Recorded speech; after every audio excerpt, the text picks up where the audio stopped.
So if you're unsure what Cine EI, log shooting, and base ISOs are, hopefully this video can help. So I've had the Sony FX30 for a while, but I only recently got DaVinci Resolve Studio when I got the speed editor.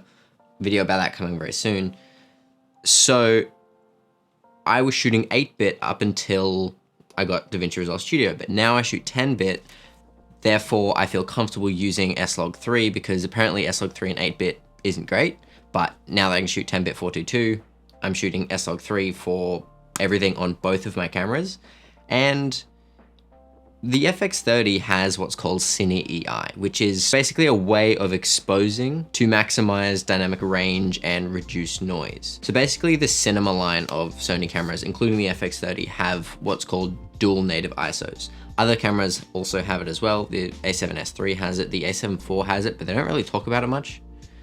Anyway, that means that there are two ISO levels that will yield the best performance. There might be a slight difference between the two of them, but basically on the FX30, it's 800 and 2500. So at 800, you will have the cleanest signal when it comes to noise performance and the most dynamic range.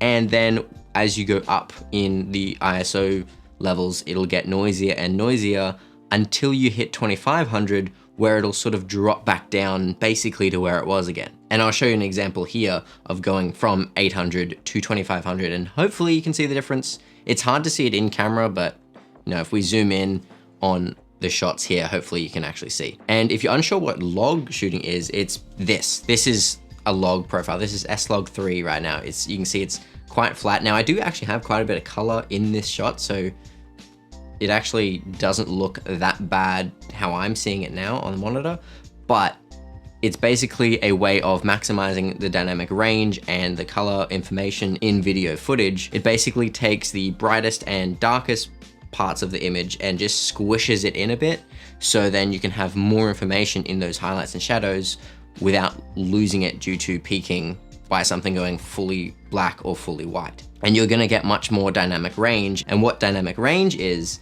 it's the amount of stops between fully white and fully black. So all cameras can go to black and white if you just go full darkness or full overblown highlights, but it's how many steps in between them, that's the dynamic range. So cameras like these will have, you know, technically 15 stops, but a few of those stops will be pretty noisy. But basically it's how many steps there are between black and white and how many shades of gray really between the brightest and darkest points that the sensor can see. And basically what Cine EI is it's a mode on the FX30 and other cinema cameras, the FX3, the FX6, they all have it. Rather than log being a picture profile on these cameras, it's like a separate setting. You just turn on log shooting, and there's a few options you can do. You can have flexible ISO, which is how other cameras would handle it, where it's just you can adjust your ISO and it can be whatever you want, basically. You can have Cine EI Quick, which is sort of like a auto Cine EI, where it'll switch between high and low depending on what the exposure's at. But then you have the regular Cine EI mode, which means you only actually have the two base ISOs to work with, and adjusting up and down won't actually change the exposure, but it'll basically change which stops you're gaining and losing above or below that exposure. So basically what you have to do is expose using things other than ISO, because you only have those two options. Now, in this case, I'm shooting on the A7 IV at 3200, which is its second base ISO. But if I wanted to shoot at 800, which is the first base ISO, I could just turn my light up. And that's sort of what I did in this video actually, is I was shooting that on the FX30 at 2500 rather than at 800 because of the lighting. And because of the fact that I'm inside, it's not, you know, it's not particularly bright in here, and I do have control of the lighting. But for example, if I was out in the sun, I'd probably want to shoot at 800 because that would give me more flexibility to expose in other ways. And basically, if you're fixing your ISO to 800, for example, then you're gonna have to adjust exposure using the other methods. And if you know your exposure triangle, you have your ISO, your aperture, and your shutter speed. And when you're shooting video, you don't really want to change your shutter speed, so that's out. If you want a specific depth of field, then you don't really want to change your aperture from whatever that needs to be, whether it's 2.8 or 1.2, f4, f5.6, whatever it is. If you want to have it at a certain level, then you don't want to change that. Then you have to sort of go outside that triangle and use lighting and potentially ND filters to adjust your exposure. Now, one good thing about, say, the FX6 is it has that built-in electronic ND filter, so you can do this internally in the camera. You don't need to screw anything onto the end of the lens. You can even set that to auto, so you could always shoot at the base ISO and then have the exposure adjust with the ND. Whereas with an FX30, it does not have an internal ND filter, so you're gonna need to use external ND filters, which I don't actually have yet. I'm working on it, okay? Just give me a second. So what you're gonna need to do is put an external ND filter on the end, or adjust your lighting, so we can just turn the light up or down. If you're outside, you may need to go with ND filters, whereas if you're inside, you may need to turn your lighting up or down. And when it comes to exposing correctly for SLOG3, there's a few ways to do it, and I've heard a few people say different things, but the thing that seems to make the most sense is exposing to the right. And it's also the most straightforward thing to do unless you're in very changing dynamic conditions. If you're sitting down to a shot like this, you just expose to the right and you should be fine. And what that means is if you look at the histogram on the back of your camera, in the corner right here is the histogram. Now that's basically a visual representation of the light in the scene. Basically, the right is the bright parts of the scene and the left is the dark. Now, if you're all the way on the left, it'd be pitch black. If you're all the way on the right, it'd be fully white. And basically what you want to do is expose as far to the right without peaking. And how you do that is then just look at the histogram, and then when it starts stacking up on itself at that right edge, you know you've gone too far. So you just need to back off until it's not stacking up anymore. And that's generally going to be 1 to 2 stops or even more overexposed according to the metering. And I've heard people suggest exposing plus 1.7 or plus 2 stops over what the metering says. But I feel like exposing to the right just seems to be the easiest. Or another great way to do it is to use zebras, or zebras for you Americans. And that's also a very easy way to do it, where you set your zebras for 92 or 93 as a lower limit. And then anything above that it'll show up as a zebra. So then you know that that's overexposed, it's going to clip. So as long as you have no zebras, but it's as bright as it can go without having them, you know you're good. So basically they're the two main ways that you can control that exposure but still overexpose. And the reason we overexpose in SLOG3 is because you're not clipping those highlights, you still have the detail in the highlights, so that you can just decrease the exposure when you're color grading, because log footage does need color grading. You're not going to want to post it like this, but because you're retaining those highlights, you can bring it down, and then that will not increase the noise. Whereas if you properly expose or even underexpose, bringing up the shadows will bring up noise. So to prevent that increase in noise in the shadows, you overexpose. As long as you're not peaking anything, you can just drag everything down and it should look pretty good. And I'm gonna go over how I do that in DaVinci Resolve in the color page in a second. And going back to what log actually looks like, this is SLOG3. It doesn't look the best, and it can be sort of hard to tell what you're really looking at when it comes to exposure if you're just looking at SLOG3 footage on the back of the camera or on your monitor. So there are ways you can make it look normal, or if, for example, you were showing a client what it'll look like, if they just see this really flat image, they're like, what is that? There's no color in it, it's just gray and really washed out. Then you can, in the FX30, you can turn on the built-in S709 display LUT, which will then just make it look like Rec 709 footage. And you also have on cameras like the A7 IV, Gamma Display Assist, which will do a very similar thing, where it'll just sort of change the gamma to make it look like Rec 709. And this does actually change the waveforms, so I actually don't use the LUT or Gamma Assist on the cameras when I'm actually using them, because like I'm fine looking at log footage like this. It's not a big deal as long as I know I've exposed it right. But one of the good things about the FX30 and the other cinema cameras, as well as using an external monitor like the Atomos Ninja 5 that I'm actually shooting on right now, you can import LUTs onto the camera or the monitor, and then you can, view that footage live with a LUT, but then not have it baked in, so then you can still edit and grade that SLOG3 footage.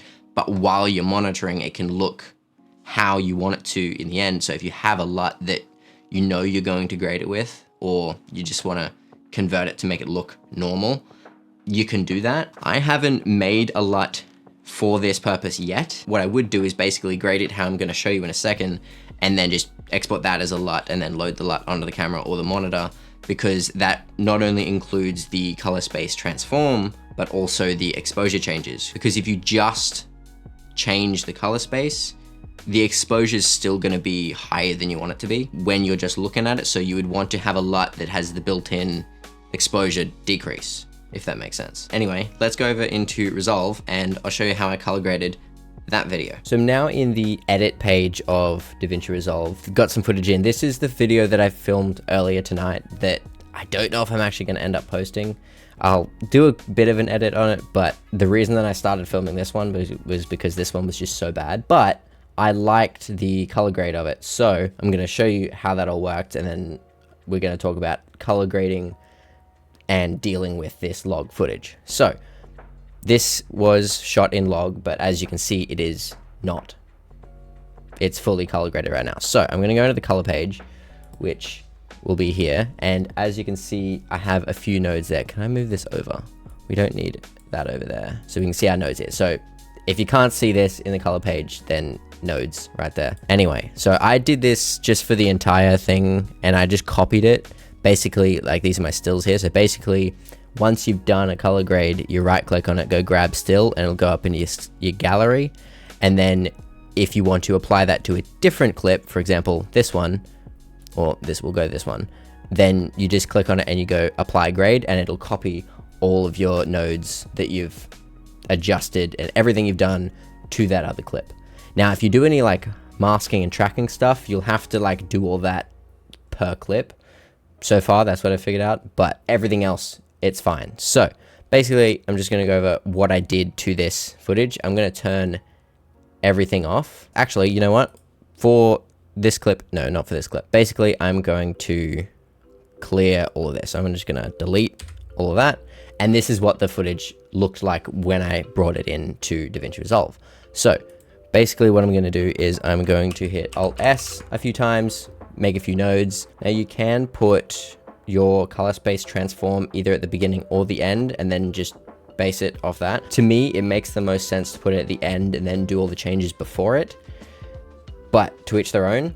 And I also don't use LUTs to do this, because this actually does have a LUT like for SLOG3. If I just go down to, we can go SLOG3 to Rec 709. It doesn't look great. I'll turn down the exposure. It's like, it's okay, but it does not look good in my opinion. So instead, I'm going to go over to my last node, and then I'm going to open my effects here and go to color space transform. And basically what that does is, because the color space of SLOG3 is S-Gamut 3 Cine, and that's what it says in the camera, we're going to transform it to Rec 709. So we're going to go to S-Gamut3.Cine, and we're going to go to SLOG3 for the gamma, SLOG3, and then that's looking a little bit better. And I'm just going to go Rec 709. Now this is looking more like normal. So this is Rec 709, but obviously it's still overexposed. So now I'm going to go back to the start. I'm going to give this a name. I'll call it EXP for exposure.